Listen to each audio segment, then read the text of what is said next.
All right, peace, peace, peace. I hope that we're doing well. You're doing wonderful. And welcome, Joann. This is going to be our first session in which we are going to be breaking down your houses. We're going to start with the first through the sixth house. Then the second session, we'll get into the seventh to the 12th house. And then we'll get into the planets and then the aspects, and then we'll kind of wrap it all together at the end, where we'll talk about your most prominent planet, your weakest planet, all these different things. But yeah, for now, this is what we're going to focus on, the houses 1 through 6. So first and foremost, right,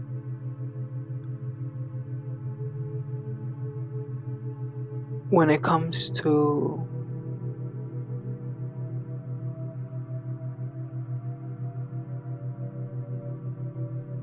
my apologies, hold on, I had to correct something real quick on my phone. But anyways, as I was saying, when it comes to your ascendant, it's 0 degrees Sagittarius, 0 degrees Sagittarius. And so what this means is your first house ruler is Jupiter, right?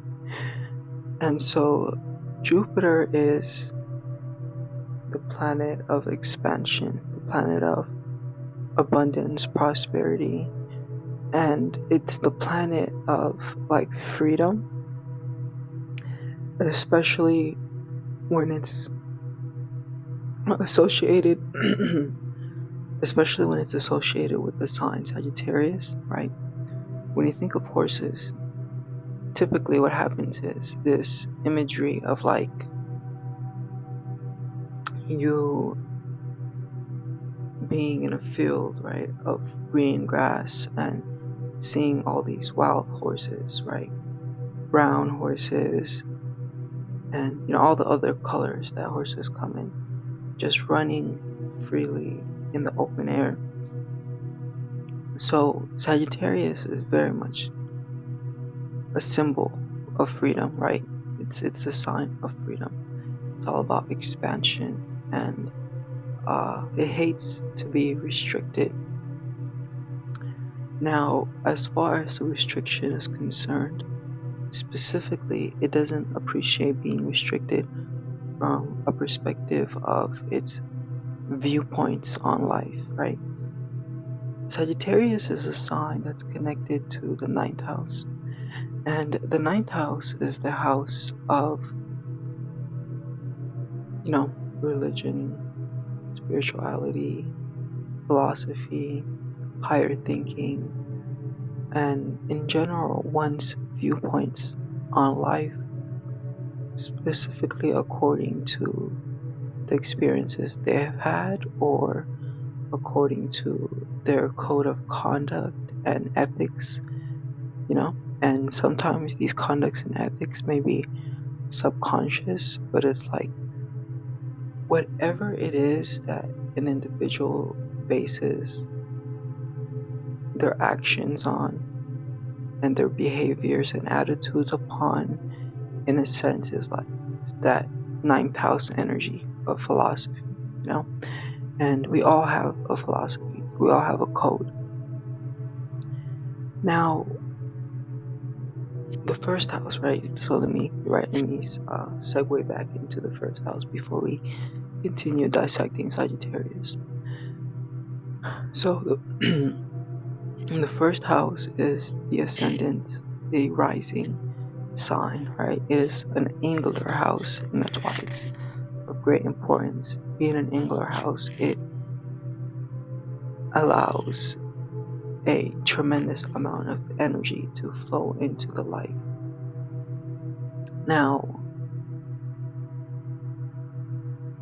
the first house is also a personal house, right? The 12th, the 1st, the 2nd, and the 3rd are all personal houses. Now, the first house, being located on the left side of the horoscope, it incline more towards expansion and growth, you know. And so the energy of the first house is always growing and always expanding. And ultimately, in one word, it is the house of the personality, right? And so, as far as your personality is concerned, that is always growing and always expanding. And what's interesting about the first house is its closeness to the second house, right? The second house is like the house of possessions, and it's beyond just physical possessions, but all things that are of value to the individual. So the first house can encompass things like your skill sets, your personal skill sets. And so specifically the first house deals with your personal skill sets. And the second house deals with those personal skill sets that you find to be of value. And so in correlation to the 10th house, right? The 10th house, this is the house that deals with accomplishments, status, and ultimately the area of life where the individual is asked to, accomplish, to acquire credit and honor and things like that. So when you think of the 10th house, this is like the business, right? This is your reputation. So for example, I think you said that you do either house sitting or you sit dogs, right? So the energy, the reputation you have of surrounding you being like this house sitter, and like that being the environment where you kind of are placed in a position to build your status and reputation and recognition. It's like your first house is like your capacity to develop yourself to meet the expectations within your 10th house, which is the house of your career, right? So it's a very personal energy, and amongst many different things, it also encompasses your personal ability to like manifest yourself and develop certain attributes and qualities to benefit within the 10th house. But yeah, it's ultimately just like the personality, the personal energies. It deals with things like the body as well, and it deals with health, and it deals with one's location, right? Because your health is something that's very personal to you. The location you're in a sense, very much has a great influence on your personality and the person you are, we will say.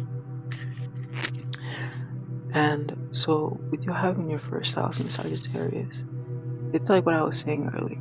Freedom's of paramount importance, tapping into higher knowledge and higher philosophies, higher perspectives in general is of great paramount importance.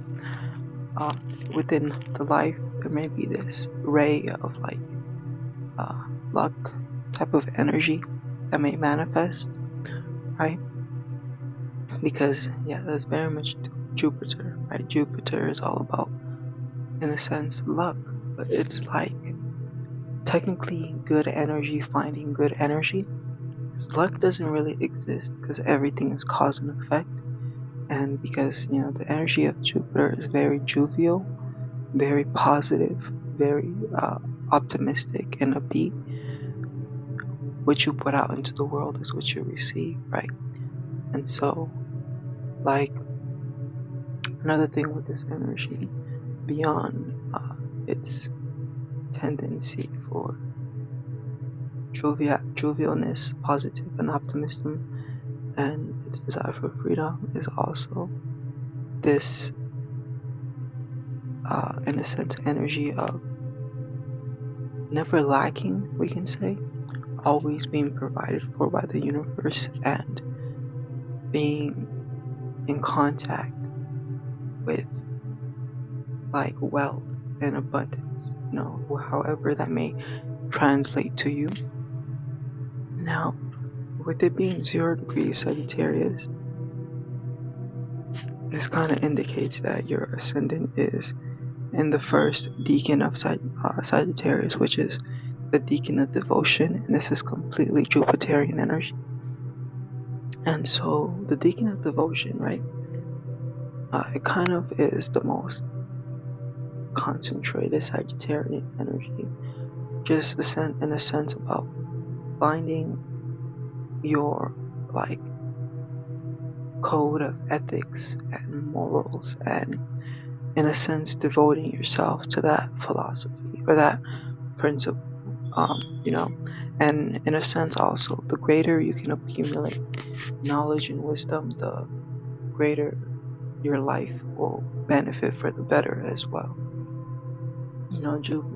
Sagittarius is also all about traveling, right? So beyond physically traveling to distant places, Sagittarius also deals with mental travels where you travel within yourself, maybe through meditation or whatever, or through tapping into sacred books, that enable you to tap into profound wisdom and knowledge. It's all very much Sagittarian. But yeah, for the most part, with you having Jupiter as your first house ruler, later we'll get more into what this means when we're looking at the planets separately. When I get into your Jupiter and what it is, and I'll talk about how the house that Jupiter is in is influencing your first house, and how the sign that Jupiter is in is influencing your first house as well. Because those influences are very relevant. But that right now, this session is not the place for that. For the most part, though, with Jupiter ruling over your first house, the expansion of one's mentality, the expansion of one's viewpoint on life, the cultivation and development of one's, philosophy and spirituality is of paramount importance. And ultimately, being the first decan, right, devotion is of great importance. Like, whereas with Sagittarius, there's like the first decan is the decan of devotion, the second decan is the decan of exploration, and the third decan is the decan of illumination, right? So those are all energies that encompass the Sagittarian energy. But for you, it's primarily concentrated within the devotion energy for Sagittarius. Now, Sagittarius's key phrase is I see, right? And it's all about comprehension. You feel what I'm saying? And Sagittarius's strength is in its ability to, in a sense, comprehend and understand, right? Like knowledge, like know things. But its weakness is in its sportiveness. Like Sagittarius can be competitive. That's what I mean by sportiveness, being a fire sign, right? To an extent, competitive. And Sagittarius belongs to the third emanation, which means it's the last fire sign to manifest. So it kind of signifies fire in its most worldly expression. And so, like, fire is life, right? It's all about life experience and just activity of life in general. And so this is why Sagittarius deals with like religion, philosophy, and spirituality, because these are like the world's concentration upon what life is, right? Like it's this accumulation of fire onto like sacred books or sacred practices. So that's very much Sagittarius. Now let's get into your second house, which is in Capricorn. So with your second house being in Capricorn, right? This is wonderful that you have all of your houses and their elements, right? Because the first, fifth, and ninth house, these are houses that are of the fire element. And these are the houses of life, right? They belong to the trinity of life. Then we have the wealth houses, which belong to the material aspects of life, which is the second, the 6th, and the 10th house. Then we have the houses of association, which belong to the air element, which is the 3rd, the 7th, and the 11th. And then we have the psychic houses, which belong to the water elements, and which deal more so with things that are beyond the physical, that deal more with things that are spiritual. And that's like the 4th, the 8th, and the 12th. And you have these houses in their elements in water signs. And so the second house, this is the house of wealth. It's personal wealth. It's like one's personal resources.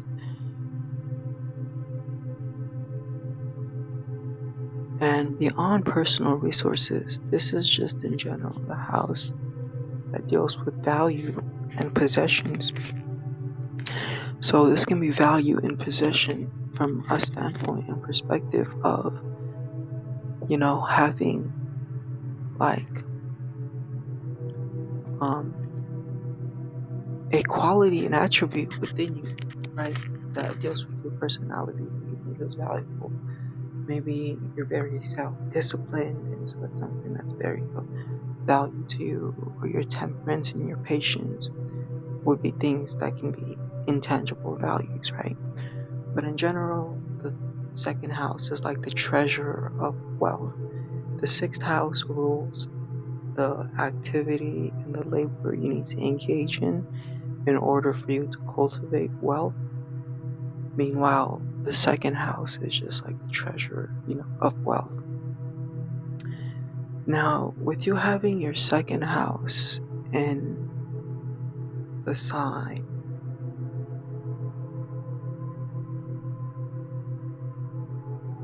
Capricorn, this kind of indicates that where the energy of wealth is concerned, there may be somewhat of like I want to use the term frugal, but what I'm trying to think is like not enoughness, kind of almost. And what I mean by this is because we're dealing with Saturn and we're dealing with Capricorn energy, right? And so where Saturn and Capricorn energy is involved. Now I think I want to, before I continue talking about this, I do want to look at where your Saturn is, because that's going to contribute. Okay, so your Saturn is in the 9th house. Your Saturn is in the 9th house, and you have your Jupiter in the 7th house. So, okay, interesting. So with your Saturn being in the 9th house, it kind of just indicates, again, that your philosophy on life contributes greatly on your acquisition of wealth, your understanding of like universal abundance, and the fact that there is more than enough for everyone. These are things that, in a sense, are going to open up that, portal to help you increase in your personal resources, which can go beyond just money, right? Personal possessions, even. Now, Capricorn is ruled by Saturn. And to get more understanding of Capricorn, we're going to discuss Saturn. Right? Saturn, in a sense, expresses as poverty. And it expresses as restriction, limitation, like just not having enough type energy. Within the body, Saturn rules the spleen. And our spleen is our organ that our body, in a sense, uses to store like energy. And like the spleen is one of those organs that stores up excess or like backup electrical energy. You feel what I'm saying? I think it's like kind of an acid like material. Yeah, that's what the spleen does. It stores just in case, we don't have energy. It's like a backup. And so, because that's the case, right? That's what Saturn very much is. It's not like Jupiter, where Jupiter is all about expanding. Like, whereas if Jupiter was in your second house, it'd be like wealth for you is forever expanding and expanding and expanding. But because, what's it gonna call it? Saturn is in the fourth, in your second house.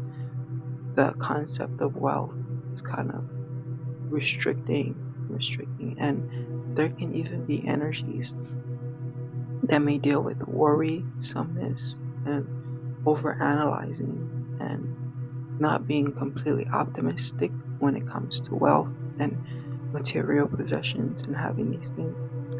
But more so with this energy here, it's of paramount importance that in investing your efforts to systemize the way that you spend money, or to systemize a method of budgeting or whatever. Capricorn is all about making systems. Rather than making systems towards saving money, maybe making systems towards making more money, not investing, but yeah, investing money even, if that makes sense. So Capricorn is a very serious energy, and this may even be an indication that possibly you've had certain experiences in life that have cultivated energies within your astral body that more so make money a serious, heavy matter rather than a light, optimistic matter. And that's like the primary difference between people that have a Jupiterian perception on money.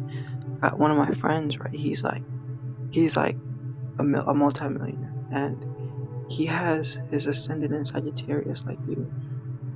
But the way that his energies are set up, is a Cancer, right? And his moon is in Leo.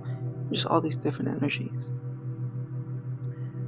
And the way that his attitude on money, it kind of is more like a free flowing, free going, not caring. Like money is easy to him, and it's just like his attitude is so light instead of being heavy, right?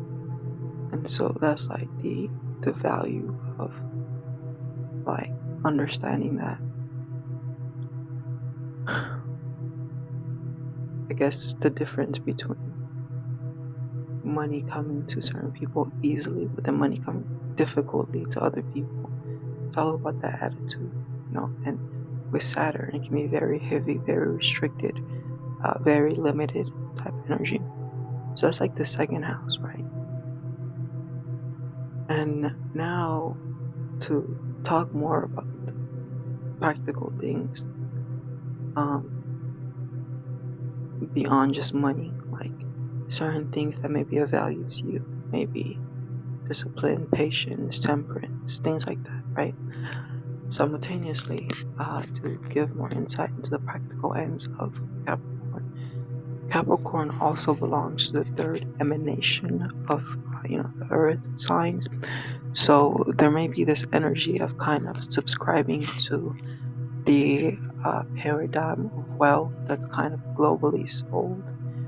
Like in a sense, we do live in a world where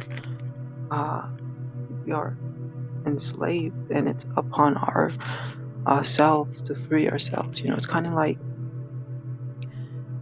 the allegory that's found within the princess that's held captive in this high castle tower that's surrounded by a dragon, in which she must be saved by her prince, right? So within that allegory, the dragon signifies the harshness, realities of the physical world. Like that's the dragon, right?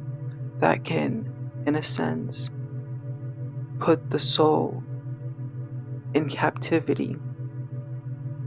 And the prince signifies the ego, which is like our willpower, and because the prince is also like the sun.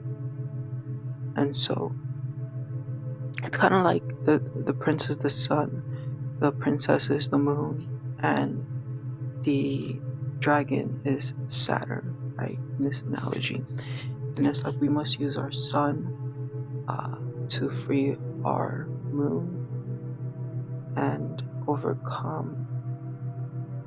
We must use our sun to overcome the restrictions of Saturn to free our moon, right?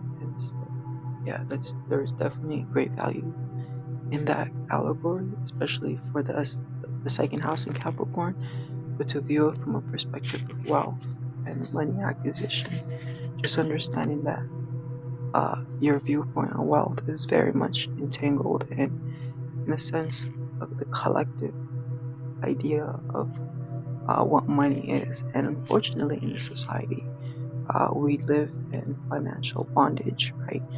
A lot of people are impoverished, and they believe that wealth and money is like the root of all evil, and they're afraid of it, whereas there's a small percentage that hoard all the wealth. And the thing about wealth is, and money is, it's a mimicment of the law of equivalent exchange. It's like universally everything exchanges equally. Like a plant, right, will take carbon and do as it will with that carbon, and in exchange it will release, oxygen. We will take food in exchange, release energy. So it's just like the law of equivalent exchange, like, and that's just how the universe works. Like, in order for, like, so it's not of value to dive deep into it and to give man such tremendous power in this, like, because money, even though it is man-made, it's based on like natural laws. That's what it mimics. And when you understand money from that perspective, and this Taurus is the sign that governs money, when you understand the energy of Taurus, the energy of Earth, the energy of resources, then you become more able to access wealth. But anyways, yeah, it's the second house to talk more about the Capricorn energy. Its strength is in its diplomatic ability, plus its ability to seize opportunities and take advantage of all things in its way for its success, right? Its weakness is in its deception, being somewhat deceptive. So with you having the second house here, being aware of certain energies revolving around money that may be deceiving or value for you to tap into. And the key phrase for this sign is I use. It's all about utility and utilizing. Now, to get into your third house. So your third house is in the sign Aquarius. And the third house is the house that rules and deals with the inner mind, right? Not more so the immediate mind. It deals with your immediate mental environment. It deals with those thoughts that are in your conscious view points, And third house, beyond just dealing with your inner mental environment, it also deals with your immediate environment externally, because your immediate environment and your external environment, these two environments, they're very much congruent with one another, in the sense that your external environment is very much, a reflection of your internal environment. Now, with you having your second house within the sign Aquarius, what this means for you is which you have in your third house in the sign Aquarius.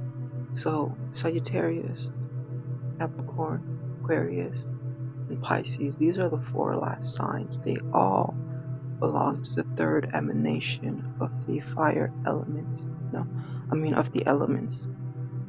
So Aquarius is the third emanation of the air.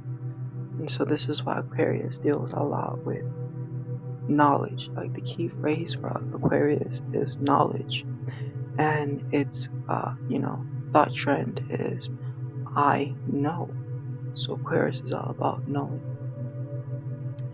And what this means is that being all about knowledge is kind of like, as I'm sure you may be aware, Aquarius also deals with collective databases, right? Like the collective consciousness. Like Pisces deals with the collective unconscious.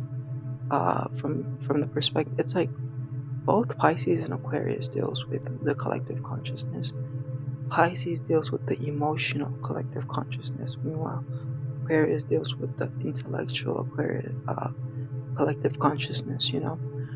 Aquarius is in resonance with the energy of like the Akashic records, for example. It's in resonance with computer databases and databases in general. It's in resonance with libraries and any places where there is a congregation of information. You feel what I'm saying? So the value here with you having the third house in Aquarius is that, well, this is going to most definitely make you a rather intellectual individual, a person who has a great affinity with learning, like learning and educating yourself may be very, very easy. You may find yourself naturally gravitated towards to books and information and things like that. And also, the third house being in Aquarius, this energy right here also indicates an individual who,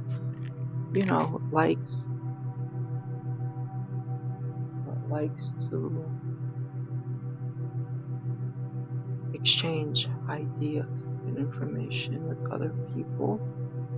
And with the third house in Aquarius, right, one of your skill sets maybe, the third house is also the house of skills. One of your skill sets may be an ability to network and manage people. Aquarius is the last air sign, so it doesn't deal with personal relations or one-on-one, like relations with itself. It more deals with relations with the collective consciousness. Like it deals with the distribution of information, collection of information, exchanging ideas with other people, and it's an energy of groups. And so one of the things that this may mean also for you is that you may be a potent channeler, right? In the sense that Aquarius, being co-ruled by Uranus, has this tendency of, picking up on like information that it may not have physically encountered before, but it's just like information that downloads to it. Now, mind you, if you don't have if you have like a planet in these houses, then those planets bring that energy into your consciousness. It's like planets are like streams of consciousness, and they all stream their own unique consciousness. But right now we're just talking about how this house is currently. And so if you don't have any houses in the third house, if you don't have any planets in the third house, then this energy is going to be there for you to access, but you would need to put in effort on your behalf, through mental alchemy and things like that to channel it. But yeah, that's like the third house energy right there. It very much can also be a isolated energy. So the third house deals with not only the immediate environment, but like those around you, like maybe your neighbors and maybe your schoolmates when you were a child, your siblings. And so Aquarius is a very alienated energy. So it may find itself, in a sense, enjoying the connection and the social experience with others, and it may be around others, but it may nevertheless always feel, isolated, if that makes sense. So Aquarius is that energy for sure. And that's like your third house in Aquarius. Now let's get into your your fourth house. Your fourth house is in Pisces. So the fourth house is the house of, what is this house of? It is the house of the person, like the home life, right? It deals with the companions of the home. So we just finished talking about the personal houses, the first, the third, and now we're getting into the companion houses, the fourth through the seventh. And so the fourth house is a psychic house, right? It deals with psychic influences as well, things like your ancestral lineage, your DNA, deals with your family, your home life, and in a sense, just your home, the energy is dwelling within your home. And so, with your fourth house being in Pisces, this energy can play out in two ways, right? And the first way could be possibly that you may find that within your home life, there may be somewhat of this isolated energy. This Pisces is very isolated energy. Or you may find that within the home life, there is a great promotion of connectivity.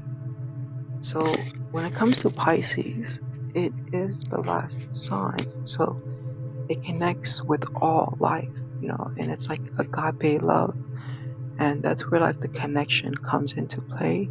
But because it's connecting with all life and it has this capacity to love immensely, the energy of Pisces may be misunderstood or may be alienated, and that's where the isolation may also come in. That's why there's like this polarity type of energy. And Pisces is a very dual polar sign, right? It's like the two fish, right?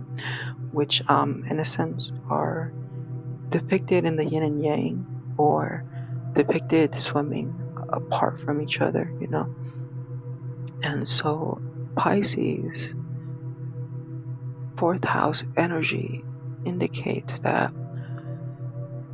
where the familial lineage energy is concerned, like possibly there may be a potent connectivity with your spiritual lineage, because the fourth house is the house of family, and Pisces is the spiritual realm, and the spiritual societies, so this may even indicate that possibly in the home life, you may have felt somewhat isolated, and it may have been until only later that as you grew in your awareness of spirituality, that you started tapping more so into, like, your spiritual ancestry, and started to gain a clearer understanding that you not only have a physical family, you also have a cosmic family, right?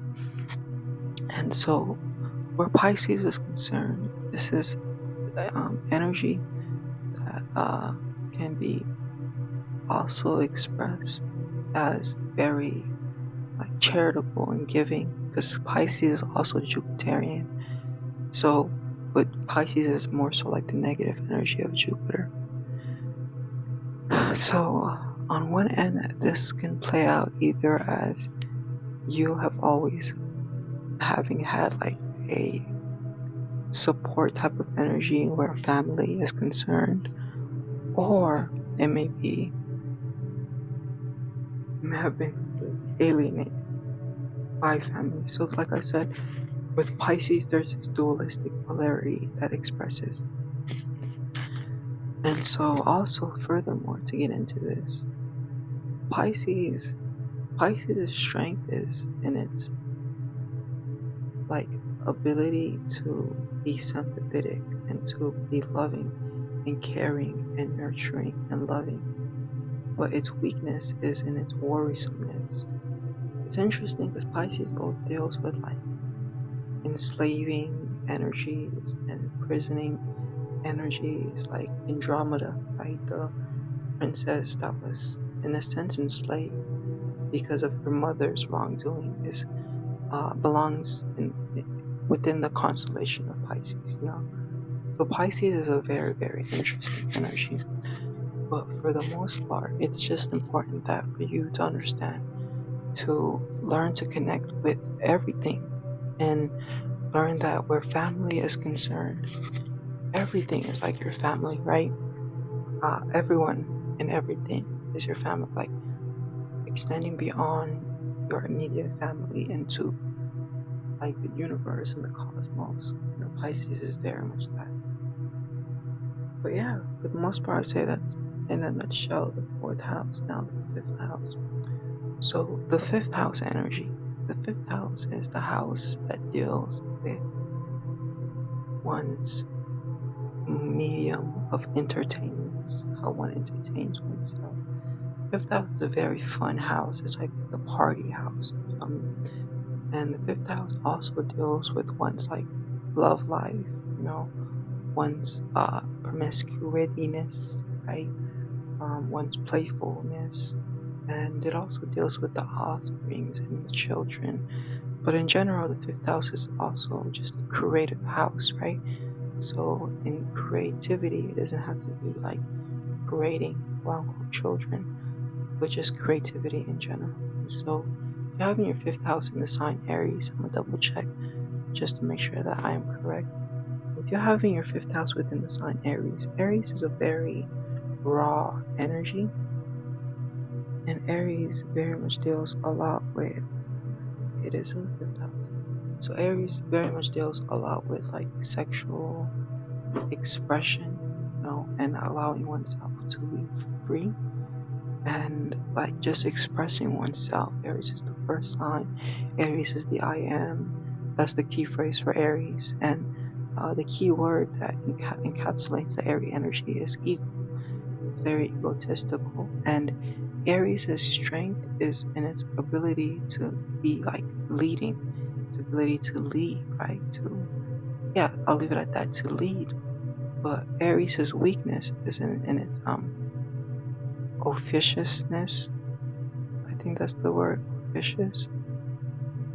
And what I mean by officious is it can sometimes insert itself into areas where no one asked for its opinion, right? That's like the weak downfall of Aries energy. And so essentially with you having this fifth house, there is a lot of raw creative energy here. Aries is in the spring season. Aries is the first sign. Aries is a cardinal sign. So definitely hone in and channel your creative energy. And so with the fifth house being in Aries, it indicates that there's also a lot of like sexual energy, a lot of passion energy that's within this house, right? And the thing about sexual energy is it's interchangeable with creative energy. So definitely allow yourself to have mediums where you can express yourself, express your creativity, and express your rawness, right? Yeah, and that's the fifth house in Aries. The fifth house in Aries, children are a possibility, but because Aries is a solo dolo energy, there may be a possibility that you may not have kids, right? And or that a lot of your kids are of the mental plane, because Aries is a mental sign, you know. And now to get into Taurus, which is in your sixth house. Sixth house is the house of labor, right? The house of work. It's a wealth house, and it deals with things you should engage yourself into in order to make money and acquire wealth. And so this can be like Taurus is a sign that deals with day-to-day activities. It deals with our it's very simplistic energy. Things like babysitting, or watching over our house or gardening, helping maybe innovate someone's home life or contributing to someone's day-to-day routine are all Taurian things. Now, Taurus also deals with money. So the fact that you were once a banker or deal with banking makes a lot of sense, right? Because the sixth house word Taurus, money, right? But beyond dealing with money, Taurus deals with resources in general. So tapping into resources and helping people with their personal resources or channels in which you can make money. Even like Taurus is very simplistic energy. It's very like living out in the countryside, farming, growing food, providing people's essential necessities. These are all Taurian energy. So the more you can align yourself with this, the better. And this can even be like clothing, right? Maybe developing clothing for people or like doing home decoration type of energies for people or even helping people learn to ground themselves in their day-to-day routine. Maybe, yeah, I'll leave it at that though. So with the Taurus energy, if there is value in consistency with the work that you do, Taurus rules the base of the brain, the part of the brain that rules those actions that are very consistent, you know. So doing things very simple, like not needing to get into complicated work, but very simple work are those things that are most conducive with you. And working with people as well, contributing to people is also of value because Venus is a social planet. But yeah, I would say for the most part, that's like the Taurian energy. And so to get into the technical aspects of Taurus, Taurus rules uh, possessions, right? It's all about possession. I have. Taurus's key phrase is I have. And Taurus's strength is its Taurus's strength is in its durability. It's a very durable sign, very strong. But its weakness is in its stubbornness. Taurus can be very, very stubborn and very unchangeable. And so, yeah, where your work is concerned, there may be this fixatedness energy, and that's good. It's definitely okay, for sure. And now, because the sixth house is on the right side of the chart, these energies don't grow, right? Like the fourth house, the home life, the family life, they don't really change much. They don't really grow. And the sixth house, the work life, doesn't really change. It doesn't really grow, you know. But yeah. For the most part, I would say that concludes like our first session. If you have any questions about this, I'm more than happy to help you. And yeah, when you're ready, I definitely am excited to help you tap into uh, your seventh to your 12th house, and then your planets, and then your aspects, and then putting it all together where we talk about the strengths and the weaknesses that are manifested within this. I mean, when we're talking about the strengths and the weaknesses, like your weaknesses are your strengths, and your strengths could be a weakness, 'cause, like very much you can turn a weakness into a strength. So, what I more meant to say was looking at your most prominent planet and your weakest planet, which to an extent shows your weakness and your strength, but like your weakest planet is like that planet that doesn't get to shine in your chart. You know what I'm saying? But yeah, I hope that makes all sense to you. But other than that, peace, peace, peace, peace, peace, peace.